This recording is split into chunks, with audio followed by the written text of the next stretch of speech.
বিএনপির যারা আছেন তাদেরকে বলছি, আপনারা জিয়াকে ভুলে গেছেন, জিয়ার রাজনীতি অনেকেই ভুলে গেছেন। যদি বিএনপি হতে চান, জিয়ার ভাঙ্গা সুটকেস আপনাদের হাতে দেখতে চাই। যদি বিএনপি হতে চান, তাহলে আপনাদের বাড়িতে আলু ভর্তা আর ডাল ভাত খাওয়ার রেওয়াজ আমরা দেখতে চাই। যদি বিএনপি হতে চান, ছেঁড়া গেঞ্জি আপনাদের গায়ে আমরা দেখতে চাই। যদি বিএনপি হতে চান, তাহলে 7ই নভেম্বর জাতীয় সংহতি দিবস, জয় বাংলা স্রোতের, জয় বাংলার নাফাক স্লোগানে 71 থেকে 75 পর্যন্ত নারায়ে তাকবীর স্লোগান বন্ধ হয়ে গিয়েছিল। নারায়ে তাকবীর স্লোগান বাংলার আকাশে বাতাসে ধ্বনিত হতে পারেনি, কারণ জয় বাংলা হলো ভারতের স্লোগান। বাংলা বললে বাংলাদেশ বুঝায় না, বাংলা বললে বাংলাদেশ বুঝায় না, এটার ভিতরে ভারতও ঢুকে যায়, ঠিক নয় কি? পশ্চিম বাংলাকে ভিতরে আনার জন্য এবং পশ্চিম বাংলার টানে পূর্ব বাংলা অর্থাৎ বাংলাদেশ দখলের জন্য স্লোগান তৈরি করা হয়েছিল জয় বাংলা। সেই জয় বাংলা একটা শিরকি স্লোগান। আমার লক্ষ্মীপুর জেলার বশিকপুর গ্রামের 12 বছরের ছেলে, লালবাগ মাদ্রাসার ছাত্র মৌলানা আব্দুল জব্বার সাহেবের ছেলে, ছোট্ট শিশু, মুক্তি বাহিনী, ওই সময়ের কিছু মুক্তি বাহিনী যারা ভারতের দালালি করত, সবাই না, সবার কথা বলছি না, ওই দালালগুলো বলল, এই ছেলে এইদিকে আয়, জয় বাংলা স্লোগান দেশে বলল আমি দেব না। এটা শিরিক। কেন শিরিক? উহুদ যুদ্ধের সময় আবু সুফিয়ান নবীজির আর সাহাবীদের আপাত পরাজয় দেখে বলছিল উলু হুবাল, আয় জয় হুবাল। উলু হুবাল মানে কি?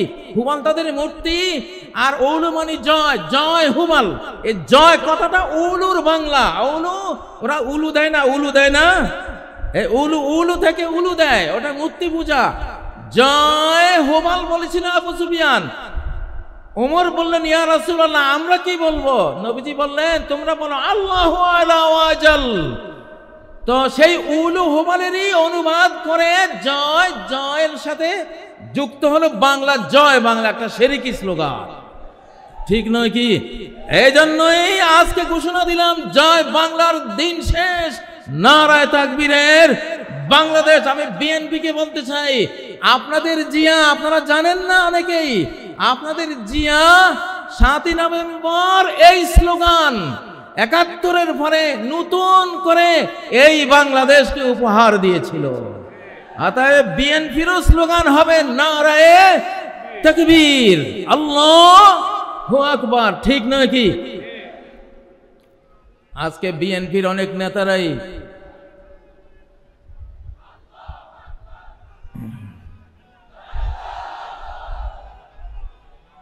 তাকবীর, আল্লাহর রহমত নাজিল হবে, দেন তাকবীর, বেঈমান পরাস্ত হয়ে যাক।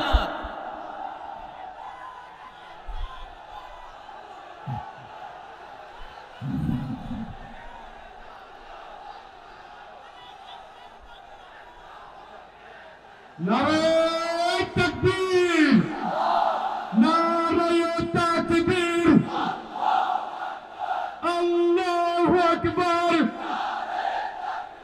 আল কোরআনের আলো ঘরে ঘরে জালো, লিল্লাহু তাকবীর,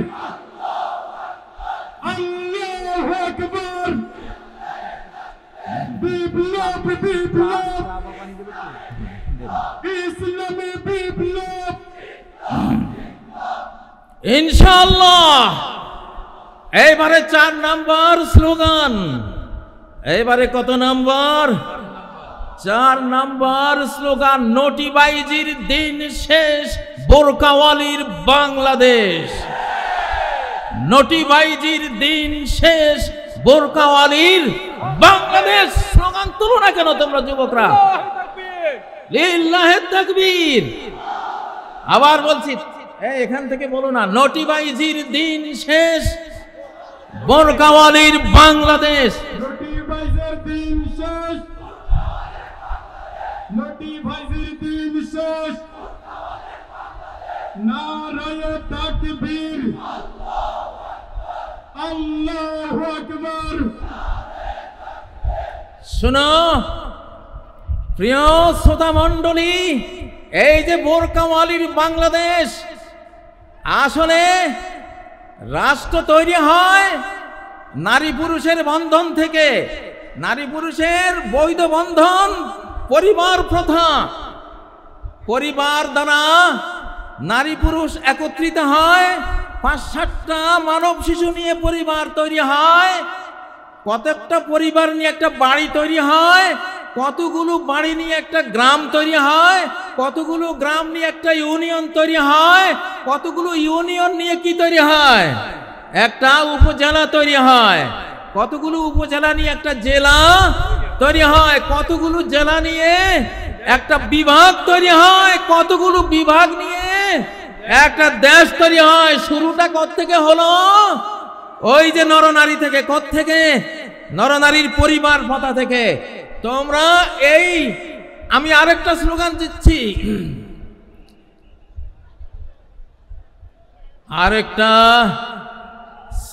দিচ্ছি, বয়ফ্রেন্ডের দিন শেষ, হাজব্যান্ডের বাংলাদেশ।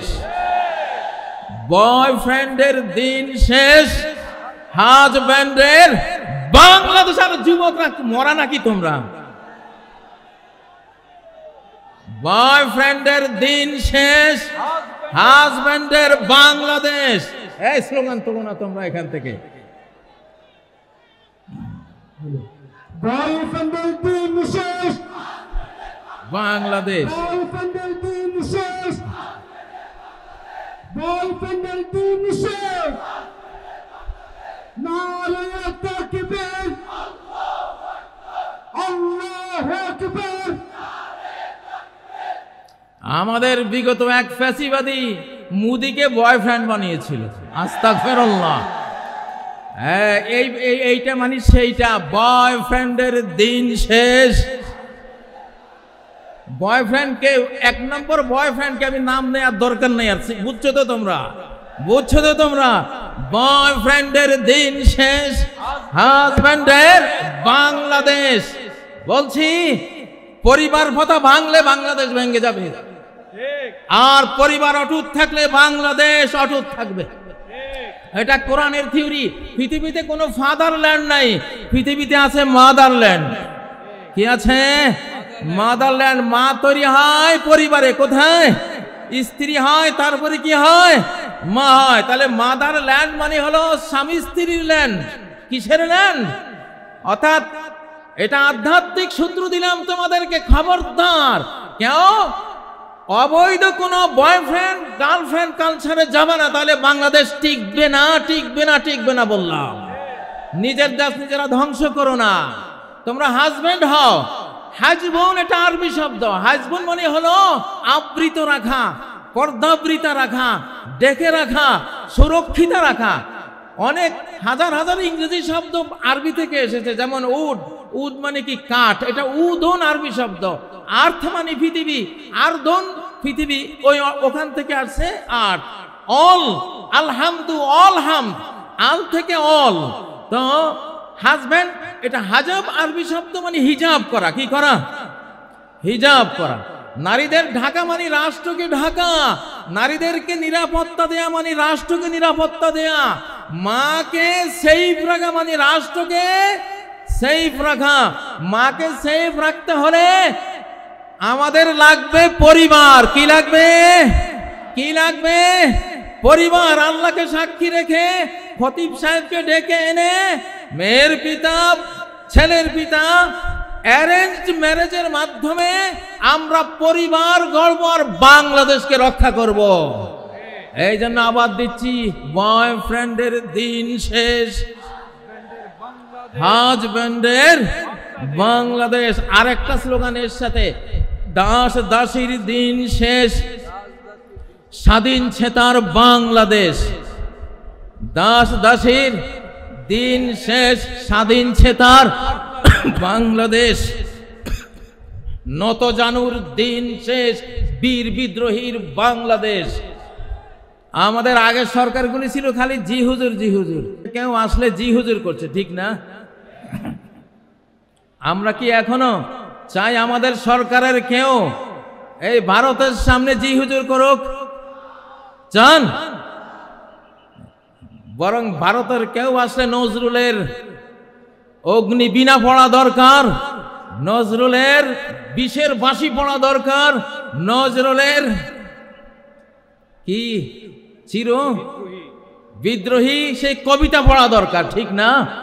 মহাবিদ্রোহীর অনুক্লান্ত আমি সেই দিন হব শান্ত, এই কবিতা পড়া দরকার। আমরা এখন এই জন্য স্লোগান দিলাম, নত জানুর দিন শেষ, বীর বিদ্রোহীর বাংলাদেশ। প্রিয় বন্ধুরা, আমরা যেই দেশটি পেয়েছি, আপনি দেশে বিয়েকে সহজ করে দিতে হবে। দেশে বিয়েকে সহজ করে দিতে হবে, খুব সুন্দর। আমরা এই সময়ে বিবাহকে সহজ করে দিতে চাই ইনশাআল্লাহ। মেয়েদের মহারানা একেবারে বিরাট অঙ্কের একটা মহারানা করে বিবাহকে কঠিন করা যাবে না, ঠিক নয় কি? আর তরুণরা তোমরা খালি এস্টাবলিশড হই, আগে এস্টাবলিশড হই। আরে তুমি বিবাহ ছাড়া তো এস্টাবলিশড হইতেই পারবে না। এস্টাবলিশড হইতে হলে আগে বিয়ে করতে হবে। সালাসুন হাক্কুন আলাল্লাহি আউনুহুম, তিনটা শ্রেণীকে সাহায্য করা আল্লাহর উপরে আল্লাহ দায়িত্ব হিসেবে নিয়েছেন। তার মধ্যে একটা হলো আন্নাকে হুল্লাজি ইউরিদুল আফাফ, ওই যুবক যে নিজের চরিত্রকে পবিত্র রাখার জন্য একটা পরিবার গড়ে, একটা নারীকে বিবাহের বন্ধনে আবদ্ধ করে একটা পবিত্র ইউনিট মানব জাতিকে উপহার দেয়, তাকে এস্টাবলিশ করার দায়িত্ব আল্লাহর। তার অর্থনীতির চাকা সচল করে দেওয়ার দায়িত্ব আল্লাহর, তাকে রিজিক দেওয়ার দায়িত্ব আল্লাহর। অতএব তোমরা এস্টাবলিশড হয়ে বিয়ে করবা এটা না, এস্টাবলিশড হওয়ার আগে একটা স্ত্রী চালাতে কি লাগে? তিনটা জিনিস লাগে। কি লাগে? একজন স্ত্রী চালাতে কয় জিনিস লাগে? সহজ সহজ তিনটা জিনিস। একটা হলো মানসবাহা আমিনান ফি সারবিহি, যেই লোক ভোর করে একটা নিরাপদ ছোট্ট কুঁড়ে ঘরে, একজন স্ত্রী ফালতে একটা ছোট্ট ঘর হলেই তো যথেষ্ট, ঠিক নয় কি? একটা ঘর লাগে। আর দ্বিতীয় ইনদাহু কুতু ইয়াউমিহি, একদিনের খাবার লাগে। কয় দিনের? একদিনের খাবার যদি ঘরে থাকে, নিরাপদ একটা ঘর থাকে, মুআফান ফি বাদানিহি, তার শরীরটা সুস্থ যদি থাকে, তাহলে সে একটা পরিবার গড়তে পারে। আলহামদুলিল্লাহ। প্রিয় ভাইয়েরা আমার, কতগুলি স্লোগান দিয়ে আজকে আপনাদেরকে আমি শিখাবার চেষ্টা করছি আমাদের আগামীর বাংলাদেশ কি হবে, ঠিক নয় কি? এবারে একটা স্লোগান দেব। এই স্লোগানটা হলো চোর বাটপারের দিন শেষ। চোর বাটপারের দিন শেষ, আলিম ওলামার বাংলাদেশ, অলি আউলিয়ার বাংলাদেশ। এরপরে কি আরো দুই একটা মিলান। চোর বাটপারের দিন শেষ, যুবকদের বাংলাদেশ।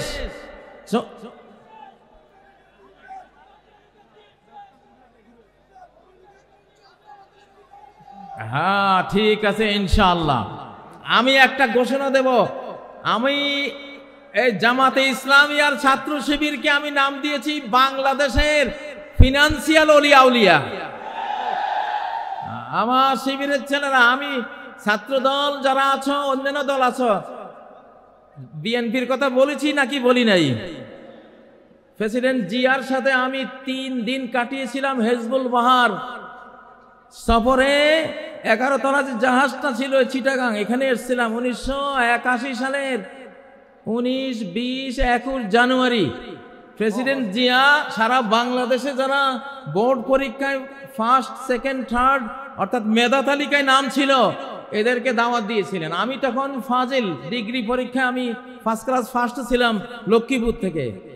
তো আমি জিয়াকে দেখেছি জিয়া কতটা আলিম ওলামাদেরকে ভালোবাসতেন।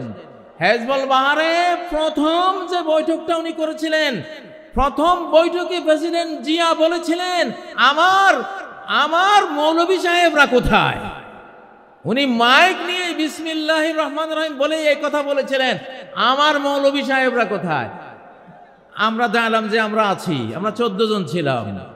তিনি বললেন যে বিজ্ঞানীরা বলে এই পৃথিবীটা একটা বিশাল অগ্নিপিণ্ড থেকে ছিটকে পড়ে পরে ধীরে ধীরে ঠান্ডা হয়ে এই পৃথিবী তৈরি হয়েছে। তো জিয়া বলেন আমি প্রশ্ন করি ওই অগ্নিপিণ্ডটা কোত্থেকে আসলো? অগ্নিপিণ্ড থেকে ঠান্ডা হয়ে পৃথিবী হলো, অগ্নিপিণ্ড কোত্থেকে আসলো?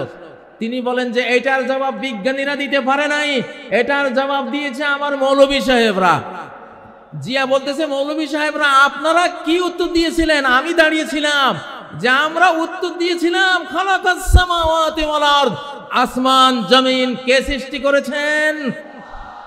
ক্রিয়েটর আল্লাহ। তাহলে জিয়াকে যারা সামনে নিয়ে আজকে রাজনীতি করেন তারা অবশ্যই আলেম বান্ধব হতে হবে। ইসলামী রাজনীতি এই দেশে স্বাধীনতার পরে 5 বছর বন্ধ ছিল, জিয়া এটাকে চালু করেছে। আল্লাহ জিয়াকে রহমত করুন, আমরা দোয়া করি। যারা বিএনপি করবেন জামাতের সাথে আপনাদের শত্রুতা চলবে না, যারা বিএনপি করবেন হেফাজতের সাথে আপনাদের শত্রুতা চলবে না। আমরা দেখছি আমি সব দলকে একসাথে বসাবার জন্য একটা সংস্থা করেছি, বাংলাদেশ বিপ্লবী কমান্ড কাউন্সিল। বলো বাংলাদেশ বিপ্লবী কমান্ড কাউন্সিল। আমি ওখানে বিএনপিকে বসাতে চাই, জামাতকে বসাতে চাই, হেফাজতকে বসাতে চাই, আরো চরমনায় আছে তাদের যারা যারা রাজনীতি করেন সবাইকে বসাবো। তারা নিজ নিজ দল নিয়ে তারা সব কাজ করবে, বাট জাতীয় ইস্যুগুলিতে স্বাধীনতা রক্ষা, অখণ্ডতা রক্ষা, নিরাপত্তা রক্ষার প্রশ্নে সকল দলকে এক জায়গায় বসিয়ে প্রয়োজনে মৃত্যু সৈনিক তৈরি করার ঘোষণা দেব ইনশাআল্লাহ। ডেথ ফোর্স বানাবো, এবার আবু সাইদ ফোর্স বানানো হবে ইনশাআল্লাহ। নারায়ে তাকবীর।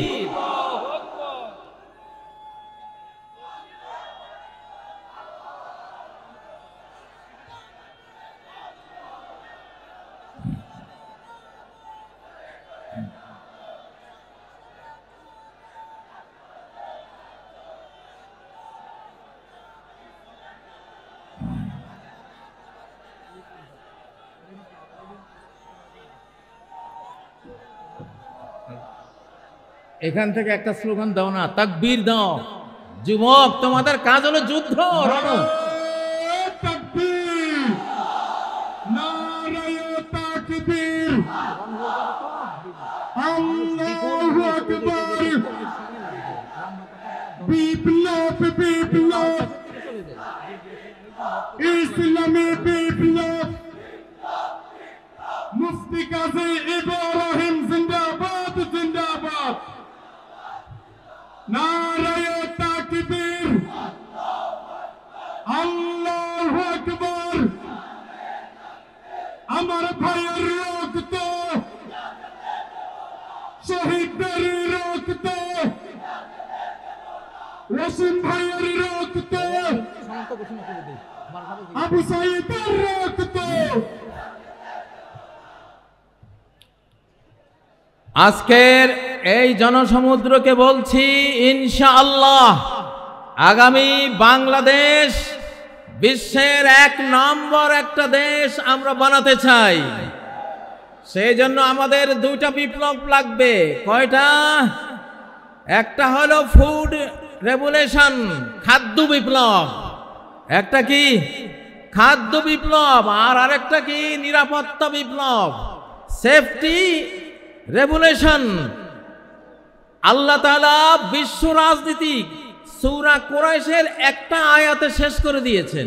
একটা আয়াত, আল্লাযী আত'আমাহুম মিন জু' ওয়া আমানাহুম মিন খাউফ, যে আল্লাহ ক্ষুধার সময় খাদ্য যোগান আর ভয়ের সময় নিরাপত্তা যোগান। সরকারের দুইটাই কাজ, জনগণকে খাবার দেয়া, জনগণকে নিরাপত্তা দেয়া। বঙ্গবন্ধু খাবারও দিতে পারে নাই, নিরাপত্তাও দিতে পারে নাই, এই জন্য ইতিহাসের করুণ পরিণতিতে চলে গেছে, ঠিক নয় কি? আর যেই সরকার 17 বছর নির্যাতন করেছে তারা কিছুটা খাবার দিতে পেরেছিল, কিন্তু নিরাপত্তা মোটেও দিতে পারে নাই, এই জন্য তারাও বিদায় হয়েছে। আমরা এই সরকারের কাছে আমাদের দাবি, আজকে যে আমাদের পঞ্চমুখ হয়েছে, মুখ খুলে আমরা হৃদয় উজাড় করে দিয়ে কথা বলতে পারছি, স্লোগান তুলতে পারছি, আমরা মাহফিল করতে পারছি, আমরা ঘরে ঘরে নিরাপদে ঘুমাতে পারছি, আমরা আমাদের স্ত্রী বউ বেটে নিয়ে নিরাপদে ঘুরতে পারছি, আমরা এই দেশে ব্যবসা বাণিজ্য, বিদ্যালয়, আমাদের যত যত সামাজিক কাজকর্ম আছে সব নিরাপদে করতে পারছি। আমাদের এই নিরাপত্তা যতদিন অক্ষুণ্ণ থাকবে, সরকারও অক্ষুণ্ণ থাকবে ইনশাআল্লাহ। আমাদের জনগণের পেটে খাবার চাই, দ্রব্যমূল্যের ঊর্ধ্বগতি টেনে ধরতে হবে। বাংলাদেশের প্রতি ইঞ্চি ভূমিকে আমরা ফসলি জমিতে পরিণত করতে চাই ইনশাআল্লাহ। আল্লাযী আত'আমাহুম মিন জু, যে আল্লাহ ক্ষুধার সময় খাবার জুগিয়েছেন সে আল্লাহর ইবাদত করি, ঠিক না? তাহলে যেই সরকার আমাদের ক্ষুধায় খাবার জোগাবার ভূমিকা নেবে, ভূমিকা পালন করবে, আমরা সেই সরকারের পাশে থাকবো ইনশাআল্লাহ, ঠিক না? ও ভাইয়েরা, যে সরকার নিরাপত্তার কাজ করবে আমরা তাদের সাথে থাকব। তবে আমাদের এই সরকার অধিকাংশ বড়দের সরকার, অধিকাংশ কি বড়দের সরকার। জোয়ান দুইটা পোলা ছিল নাহিদার আসিফ, ওদের মন্ত্রণালয় পুড়ে দিয়েছে। এটা একটা ষড়যন্ত্র, কোনো সন্দেহ নাই। এই জন্য সকল ষড়যন্ত্রের জন্য আমরা প্রত্যেকে আজ বাংলাদেশের এক একজন সৈনিক ইনশাআল্লাহ। আমরা প্রত্যেকে বাংলাদেশের সৈনিক। গতকাল এক ওয়াজ মাহফিলে বলেছিলাম, কোরআন আর লোহা একসাথে থাকে। নবীজির কোরআনও ছিল, লোহাও ছিল। লোহা মানি তলোয়ার, লোহা মানি বল্লম, লোহা মানি তীর, লোহা মানি লোহার বর্ম, লোহা মানি হেলমেট, লোহা মানি ঢাল। নবীজির কোরআনও ছিল, লোহাও ছিল। সাহাবীদের কোরআনও ছিল, লোহাও ছিল। এই জন্য তারা কোরআন দিয়ে হেদায়েত করেছে, যে হেদায়েত কবুল করেনি লোহা দিয়ে তাকে ঠান্ডা করে দিয়েছে, ঠিক নয় কি? এখন আমাদের অবস্থা কি? সরকারের কাছে লোহা আছে, কোরআন নাই। আলেম ওলামা পাবলিকের কাছে কোরআন আছে, লোহা নাই। আমরা দুইটার সমন্বয় করব ইনশাআল্লাহ। আমরা কি করব? দুইটার সমন্বয় করব। সরকারকে দাবি তুলছি, সরকার আমাদেরকে ট্রেনিং দিবে, অস্ত্র দিবে, লোহা দেবে। আমাদের কোরআন আছে, আমাদের লোহা চাই। সরকারের লোহা আছে, সরকারের কোরআন চাই। দুটার সমন্বয় হলে এই বাংলাদেশের দিকে চোখ তুলে তাকাবার কোনো মানুষ খুঁজে পাওয়া যাবে না ইনশাআল্লাহ। আমি গ্রেফতারির রাতের স্লোগানটি আবার দিচ্ছি, র মুক্ত বাংলাদেশ জিন্দাবাদ জিন্দাবাদ।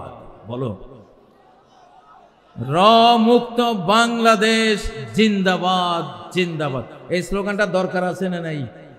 এখনো লাখ লাখ সাবটিওর কিন্তু ঘাপটি মেরে বসে আছে, আছে না? একজনও থাকতে দেব না ইনশাআল্লাহ। সবাইকে একেবারে ছক্কা মেরে সীমানার ওপারে, মাথার উপর দিকে উড়িয়ে, ঠিক নয় কি? কারা কারা রাজি আছো? র মুক্ত বাংলাদেশ, স্বাধীন সমৃদ্ধ নিরাপদ বাংলাদেশ, নিরাপদ বাংলাদেশ ইনশাআল্লাহ। প্রিয় তরুণরা, আল্লাহ তাআলা এই বাংলাদেশ আমাদের হাতে দিয়েছেন ইনশাআল্লাহ। বাংলাদেশের মাথায়, জনগণের মাথায় বিপুল বুদ্ধি, আলহামদুলিল্লাহ, অনেক জ্ঞান। তোমরা কি লিটল ড্রাগনের নাম শুনেছ? তরুণরা, লিটল ড্রাগন কাকে বলে? লিটল মানে ছোট্ট ড্রাগন, এম এম আলম নাম শুনেছ? 1965 আকাশ যুদ্ধে 1 মিনিটে 40 সেকেন্ডে 4টা শত্রু বিমান ঘায়েল করেছে। পরে আরেকটা মোট 5টা শত্রুর জঙ্গি বিমান ভূপাতিত করেছে। এম আলম, সে বাঙালি, সে কি বাংলাদেশি যুবক, লিটল ড্রাগন। আমরা গায়ে যাতে ছোট কিন্তু বুদ্ধি জ্ঞানে অনেক বড় জাতি, আলহামদুলিল্লাহ। এই জন্য আমাদের বাংলাদেশের আগামী দিনের উন্নতি সব কিছু আমরা ফিজিক্যাল পরিশ্রমের পাশাপাশি বুদ্ধির যুদ্ধে আমাদেরকে এগিয়ে যেতে হবে, বুদ্ধির লড়াইয়ে এগিয়ে যেতে হবে, চিন্তার লড়াইয়ে আমাদেরকে এগিয়ে যেতে হবে। প্রিয় উপস্থিতি, আমি মাঝে মধ্যে বলি মানব জাতির প্রথম পরাজয় হয়েছে ডাইনিং টেবিলে, যুদ্ধের মাঠে নয়। মানব জাতির প্রথম পরাজয় হয়েছিল কোথায়? ডাইনিং টেবিলে। অর্থাৎ একটা অবৈধ খাবার মুখে দিয়েছিলেন আদম আর হাওয়া, সেই অবৈধ খাবার খেয়ে তারা জান্নাতের সাম্রাজ্য হারিয়েছিলেন, ঠিক নয় কি?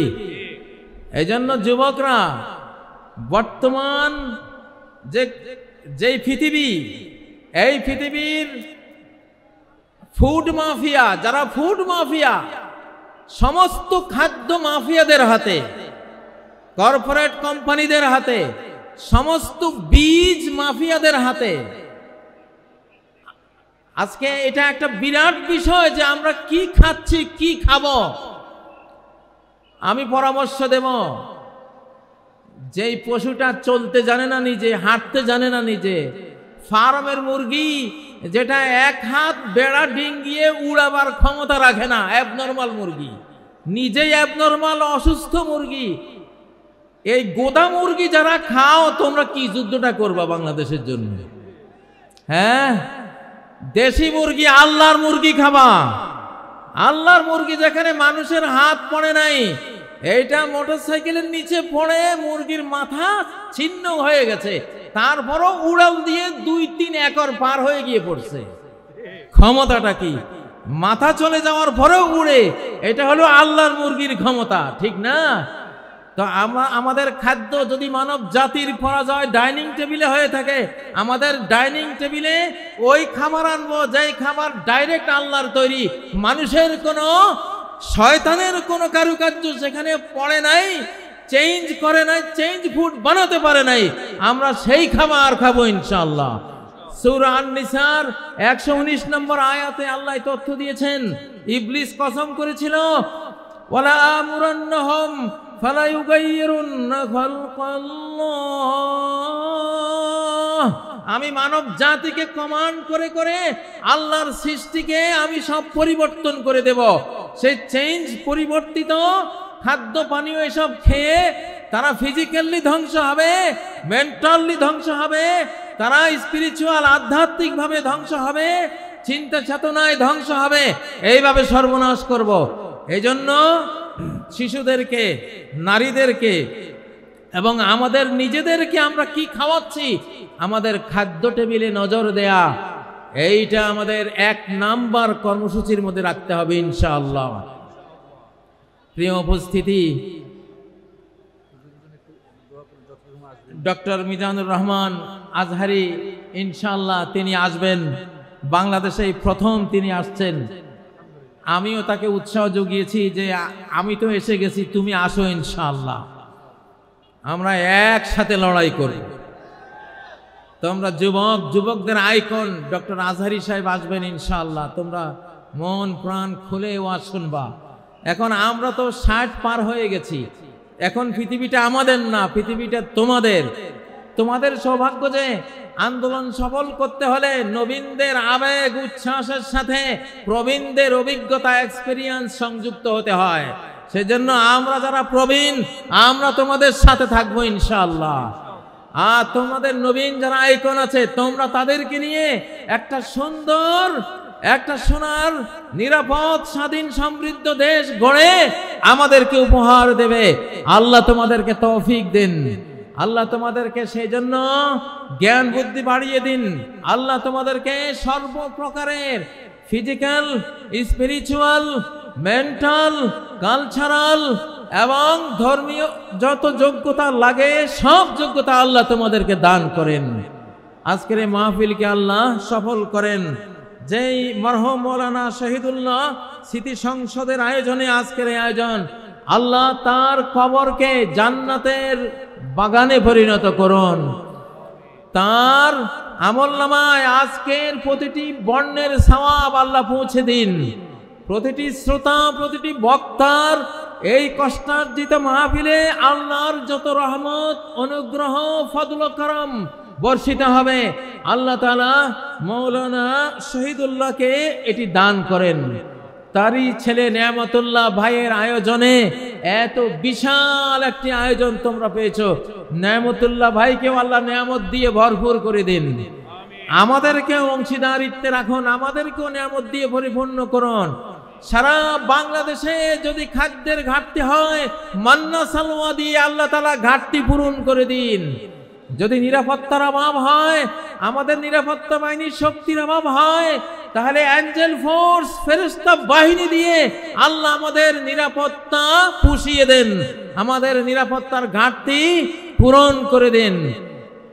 সম্মানিত উপস্থিতি, আমি আর কথা এখন দীর্ঘায়িত করব না।